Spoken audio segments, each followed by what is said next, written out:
Mr. Speaker, I rise today in support of the Fixing America's Surface Transportation Act, or FAST Act. This critical legislation will provide 5 years of fully paid-for transportation projects across the nation to repair our aging infrastructure. The FAST Act makes important reforms to highway and vehicle safety and expands public transportation to make federal investment more cost-effective.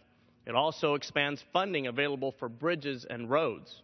And most importantly, Mr. Speaker, this bill was done through the regular order process with transparent amendments considered and all members having their say.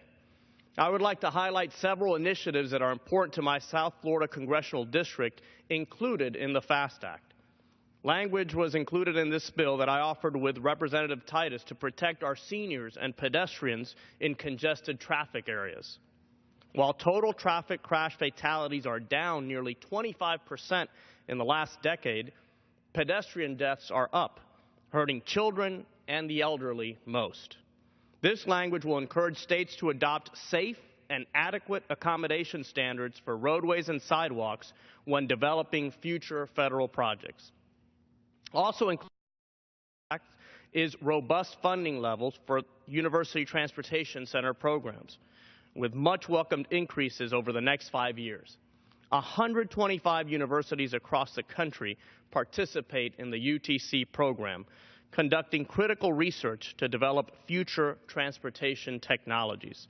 Florida International University in my district is a world-recognized leader in accelerated bridge construction, and I'm proud to advocate for them and all the UTCs here in Congress. I also introduced a bill earlier this month with Representative Lipinski that was similar to this language and appreciate all the bipartisan support UTCs have received. Lastly, I would like to thank Chairman Gibbs and Ranking Member Napolitano for their work in the creation of the Water Infrastructure Finance and Innovation Act, or WIFIA, in last year's WRDA legislation. This is a perfect example of good government and will be truly revolutionary in addressing the dire water infrastructure needs throughout the country. I represent Miami-Dade County, one of the 10 largest water and sewer departments in the nation that services 2.3 million people daily. The 14,000 miles of pipeline date back more than 40 years, and repairs are much needed.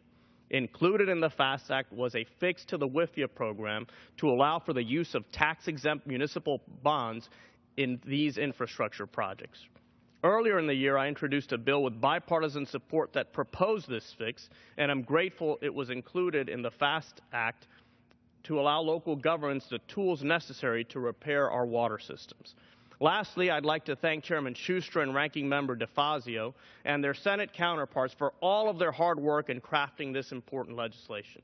This final product embodies the essence of bipartisanship, and I'm proud to serve on the Transportation and Infrastructure Committee. I urge and Senate to pass the FAST Act to strengthen our nation's transportation networks.